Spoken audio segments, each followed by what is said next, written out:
Hey guys, this is Stephanie from Milkshed, and this is not a normal yarn chat. Instead, I want to give an intro to the upcoming knit along that we have going on and just talk about working with lace projects. I apologize for my appearance. It's our day off, but I've been at work for the past few days. Our end of month has been just insane in a very good way, but we are leaving tomorrow to go to St. Louis, and I promised I would get this video done. So this is what we're working with. I'm in my work clothes. My hair's up. My crazy curly hair is going everywhere, but we will make do. So the biggest things that I want to do today, I have a bunch of notes so I can be especially helpful. At least I hope so. The things I want to talk about are choosing the right pattern, choosing the right yarn, reading charts, and just a bunch of helpful tips. So this is not going to be a talk about how to knit the exact pattern that we're doing, but rather, Baxter's here. But rather kind of talk about lace knitting in general and then answer some of the questions that you guys have had and just pass on. I mean, I'm by no means an expert here. I'm totally self-taught. So if I'm doing something wrong, certainly correct me. But I just want to pass along some tips and tricks that work well for me and that is hopefully helpful for you. So this shouldn't be too long today. But I just want to get through those 4 things. And then if you have any more questions, definitely ask them in the chatter thread that I started. So number 1, choosing the right pattern. When I was very early working with lace, I chose a very popular pattern on Ravelry. I believe it's the Ginkgo shawl. It's beautiful, but it had me working on lace on both sides of the chart. So number 1, I would say if you are brand new to lace, pick a pattern that has nothing going on the wrong side. So you're just doing your lace work on the front of the pattern and then you're just purling back across the row on the back. It gives you a little mental break. And I actually, if I had a particularly difficult row, I will kind of repeat the sequence back to me to make sure everything is where it's supposed to be. That way, if you see that you've missed like a yarn over, you can easily fix it before you get too far away. You can count your stitches all the way across.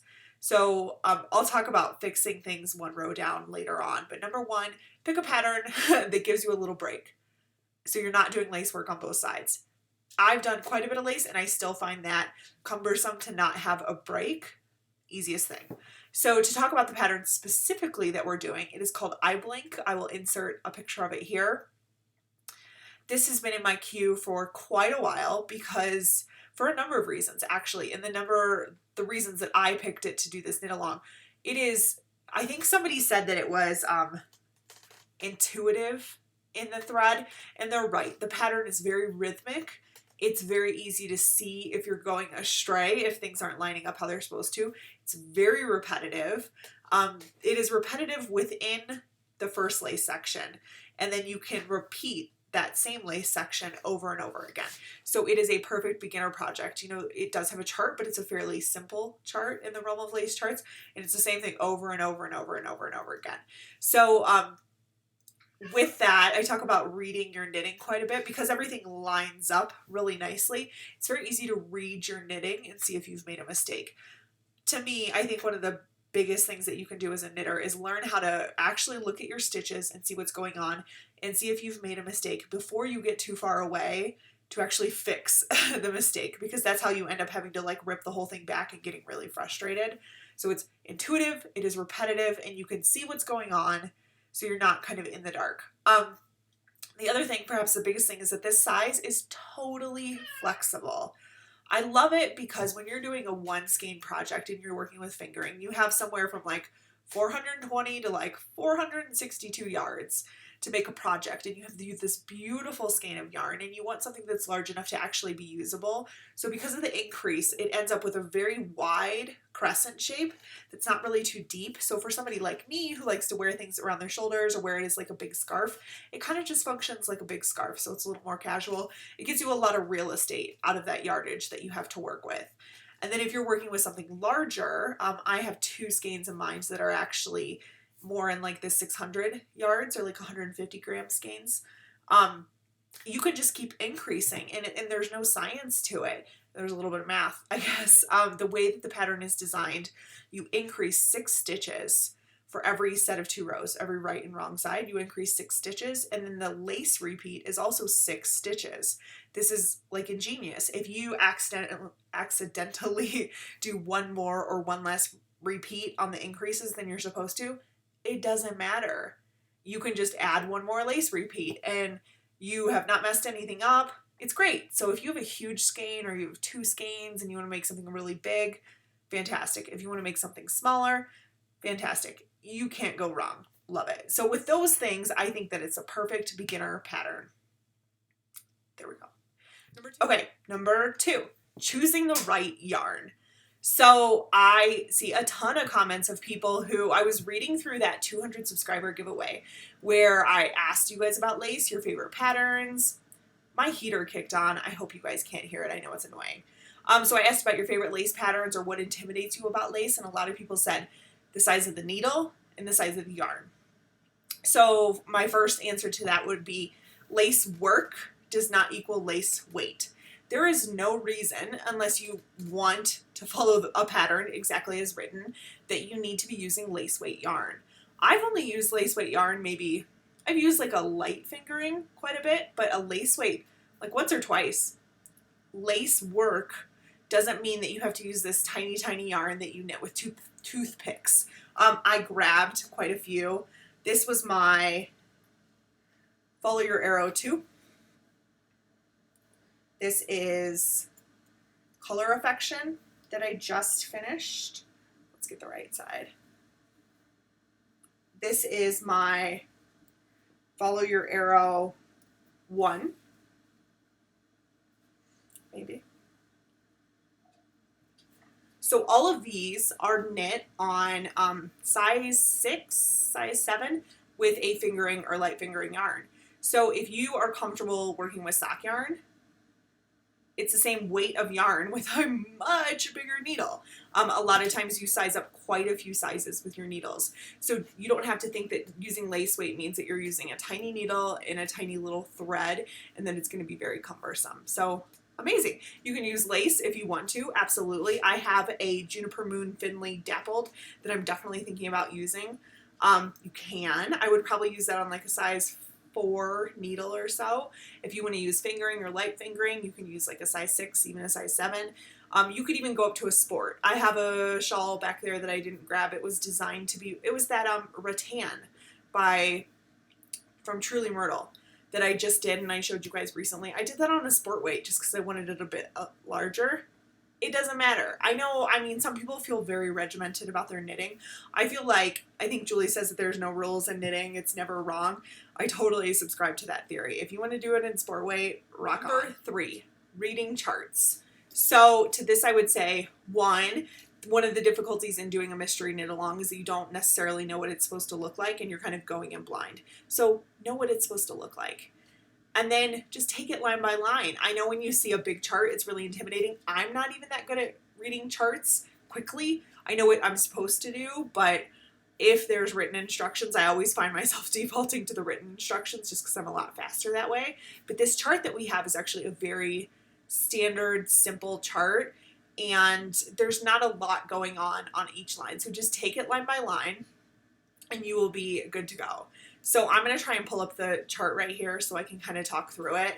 So when you guys look at this chart, if you have never read a lace chart before, and I did not know this on my very first lace shawl, which was this one, like a ridiculous one to start with for not knowing how to read lace charts. The way that a chart works is you have your leading stitches. So those are your stitches when you start your row. And then you have a box usually, and that box is a repeat. You just do it over and over and over and over and over again until you run out of repeats to do. And then sometimes you'll have like your following stitches. I don't know the official terms for these. It doesn't matter. And so when you get to the end of the row and you've finished all your repeats, you might have like 2 or 3 stitches left. That's what you're supposed to do there. So on this one, you can see that the chart kind of goes like this. So our repeat, we're still doing that same repeat every time. But you have some leading up to it, and then you have your repeat that you do over and over and over again, and then you have a few little stitches on the end that just change as you add more stitches and increase. So does that make sense? I hope so. The other thing, this is embarrassing. I did this, I only just now realized this because I was always lucky enough to be working on a pattern that didn't have you do anything on the reverse side. If you were working on the pattern where you did stitches on the right and the wrong side, you actually read them you read, let me make sure this right. You read right to left, and then on the wrong side, you actually read left to right. And usually, if it's like that, it's marked with like, it'll be like 1, 2, 3, 4, which pretty much tells you what to do. I just never realized. So I definitely was working on a pattern where you're supposed to do something on the wrong sides, and I wasn't doing it properly and nothing would match up, and that's why I was just reading the chart wrong.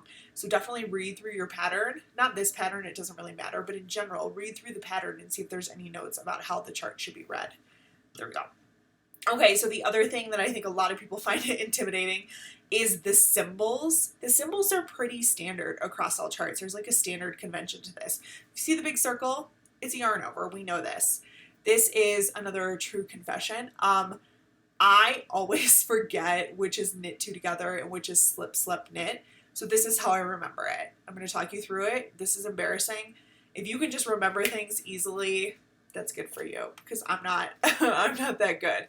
So this is how I remember. Knit two together, those written out, is longer than SSK, and the word right is longer than the word left. So that reminds me that knit two together is the right facing. I'm not going to do it here because I'll be like backwards. Knit two together is the right facing slant on my chart, and slip slip knit is the left facing slant on my chart. So if I am like reading along on my chart and I see a little slash that is left facing, I know I'm supposed to slip slip knit. If I see one that's right facing, I know I'm supposed to knit two together. That's how I do it. I don't know if that is helpful to you guys, but it is immensely helpful to me. I make up a lot of little like weird tricks and tips to remember this kind of stuff. As for other symbols, if they are kind of beyond those conventions, you just got to look at the chart and eventually you'll get in a groove where it makes sense. Yeah, you just got to practice. That's all I would say. I am not amazing at it, but we will all get better together. Okay. Number 4, and this is just a section of helpful tips. This is weird stuff that I do when I'm knitting. This is stuff that might be helpful to you guys. Not all of it is even specifically lace related, but take it as you will. So number 1, lifeline. Lifeline.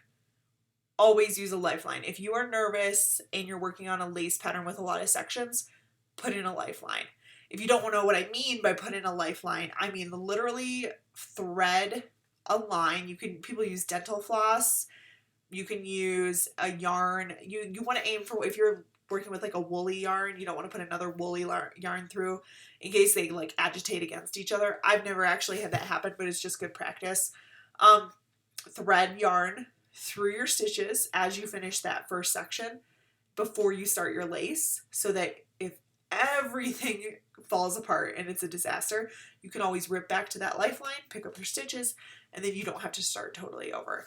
If you do one section of lace successfully and you're like, yeah, I got this, don't get ahead of yourself. Put in a lifeline. I learned that lesson many times over with this Follow Your Arrow too.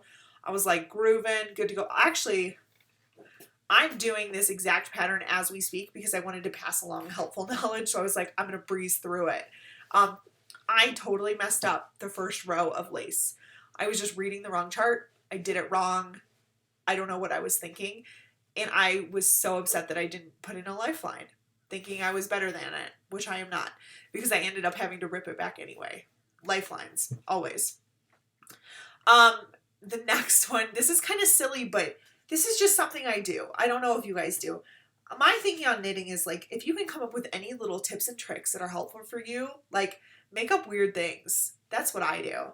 So this isn't so helpful for this one, but if you were to work on Henslow, which is an incredibly popular pattern, or this Color Affection, which is also an incredibly popular pattern, in this first section, you're just doing garter stitch back and forth. And there's really no, I mean, there are ways to tell which side you're on, but there's no really simple way to do it.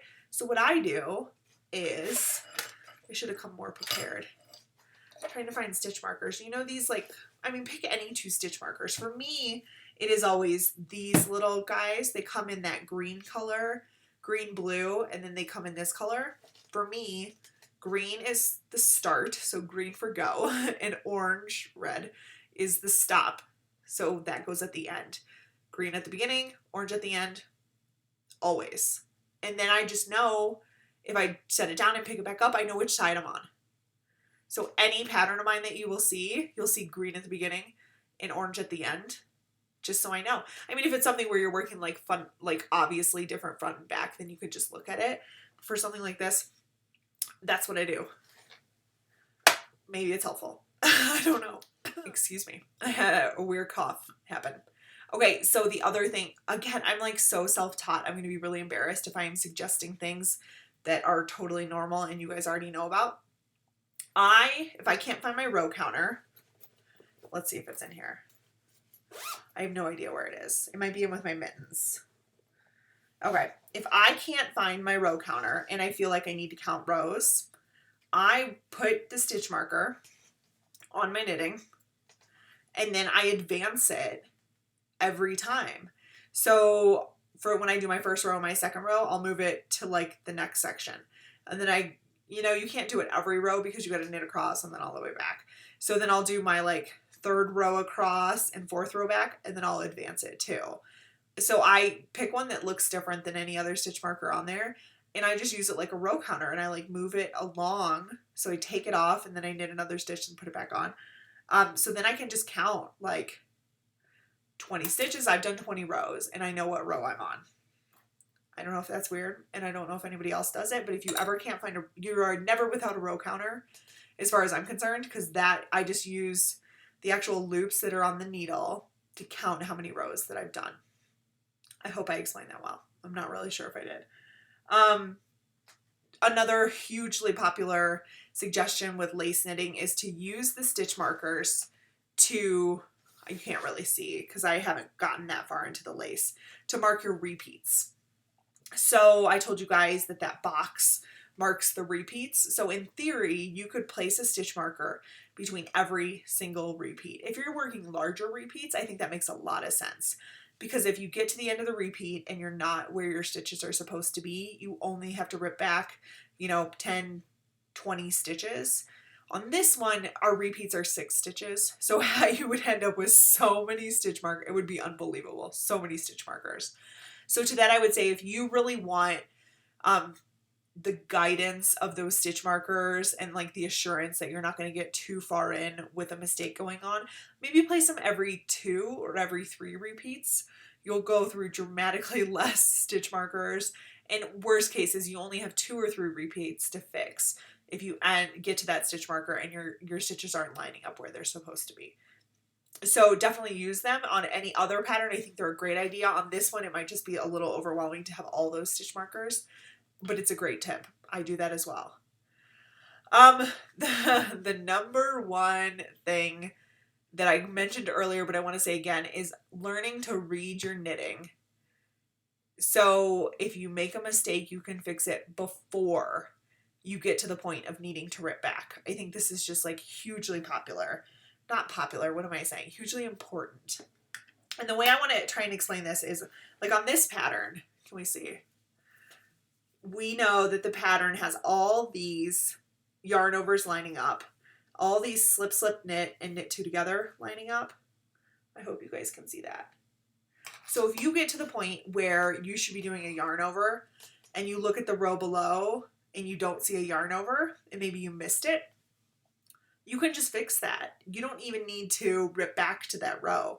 I am not going to show you, this isn't like an actual knitting tutorial, but I will definitely link a good tutorial for it. You can just pick up the the yarn, I'm going crazy, between 2 stitches to make a yarn over on the row below. So ideally, you'll find this when you're purling back across. The part of the lace that I'm doing right now has a yarn over, knit, yarn over. And it's so easy to like yarn over, knit, and then just knit, and forget that second yarn over. I do it all the time. It happens. If you're not paying attention or you're talking to somebody, it's a super easy mistake to make. No judgment for that. But if you're purling across and you see that you get to like if you see that you have a knit and a yarn over and you're like, there was one missing in there, you can just pick it up on the row below and save yourself so much hassle. There are more advanced ways to pick problems on the row below to fix. Oh, I'm losing it. To fix problems on the row below, but they're kind of more in depth than I'll get into right now for like beginner. But the point is to notice a mistake before you continue on. I know that if your stitch count gets off, a lot of people think like, oh, I'll just add a stitch in here.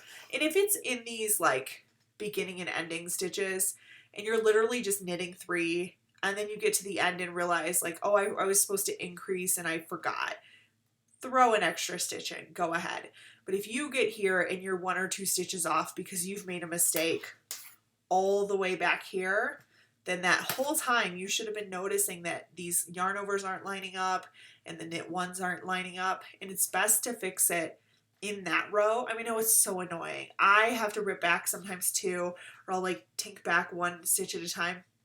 It's so annoying to fix it, but better off to just have to go back, you know, 1 row or half a row or a third of a row than to get 10 rows later and realize that that was actually a pretty crucial thing. And you have this like nice, perfect line of yarn overs that all stack together and then 1 knit stitch in the middle of it. It's just a bummer.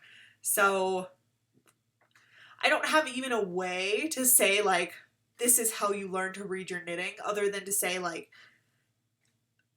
the joy of this pattern is that it's so repetitive and you can see how things are supposed to stack up. So if you're looking at it and thinking like, this doesn't really stack up, I have like, if I look down the line, I have like yarn over, yarn over, yarn over, there's no yarn over there. Fix it before you get too far along, because otherwise you're just dooming yourself to have to rip all the way back to your lifeline, and that's a bummer. So yeah, I mean, that's really it. It's more about like tips and tricks and like be confident and be bold. Honestly, if you make a mistake, I know, let me find it, that there are mistakes in here. This was my first like true lace project. I know that there are mistakes in there, but once you block it, it hides quite a number of sins. So don't worry. I mean, don't like kill yourself over it, but at the same time, you know, you put so many hours into knitting something. You want it to be beautiful. You want it to look nice. So what else? I was trying to see if there were any other questions from that thread. The biggest thing is people said that needle size was intimidating or the size of the yarn was intimidating.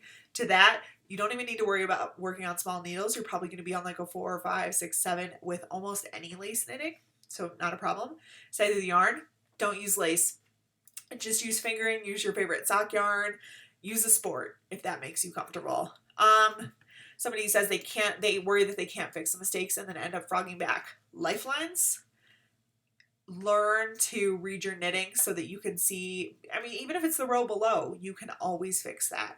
And when you are purling back across your row, definitely look at it and see if things are kind of laying where they're supposed to, because that's the easiest time to fix them. The final suggestion that I forgot to throw in there before, I mentioned it with worsted earlier, I was probably just rambling, but if you are really intimidated by a lace repeat, make a little swatch. I mean, swatches are the most annoying thing in the world, and I hate doing them. I'm sure most of you do as well. Make a little worsted swatch with a few repeats on there and just like cruise along on that until you feel like you got it down, and then it's going to make your lace project go so much smoother. So with that, hopefully this wasn't too long. I think I got through everything. And November 1st is the official first day for this All About That Lace knit along. Honestly, the only reason I called it that is because whenever I hear that ridiculous All About That Bass song, I swap in lace in my head, and that's what I think. So that's why it's called All About That Lace. I'm going to have prizes. I'm probably going to contribute some yarn from my own stash. We have this beautiful bag from Sally Yarn Friendly on Etsy. It is this black toile. I went ahead and opened it up just because I wanted to show you guys. And then a set of stitch markers. Beautiful to include. That's the Etsy shop. And then, let me get this right, a set of stitch markers. She has generously donated these. If you want to take a look at her shop on Etsy, I'll put the URL below. And then use the code MILKSHED10 for 10% off through the end of the month. If you have an Etsy shop or you have yarn from your stash that you want to donate, as a prize, that would be amazing, but I'm gonna come up with some stuff on my own. So you guys know I'm leaving town tomorrow. I'm gonna like cruise through my evening and get this posted for you. If you have questions in the meantime, like just throw them up on Ravelry. I might not be super active, but I will be there.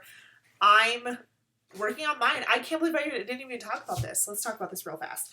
So Julie had a question about how much yarn to do the lace edge, to do like a contrast edge. So what I did was knit exactly as written and then weigh my yarn once I got to the start of the lace.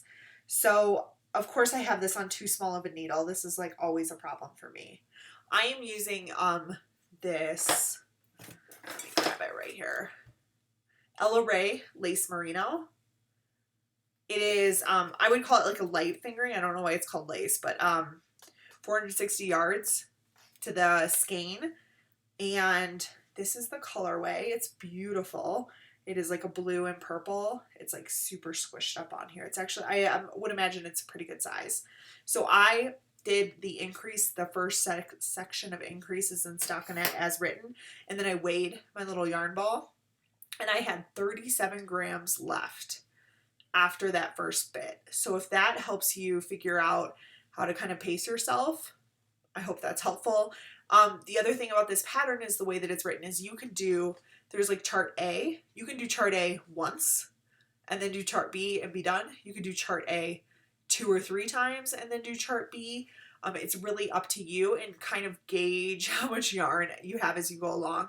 My plan for this is we are driving to St. Louis, so I'm going to get this done on the drive over there. I'm like determined. And then I will have better notes for you guys about exactly how much yarn I used and where it went into the lace versus into the stockinette section. So I hope that's helpful. You guys have any questions, just ask them in the thread. And I'm excited. Quite a few people said they are joining the knit along, so that's fun. I apologize for looking as rough as I do. I was at work all day. We're selling a crap ton of snowmobiles, which is really good for work, but bad for sleep and my social life. So thanks for watching, guys. I'm sure we'll be chatting all about lace in the thread. Bye.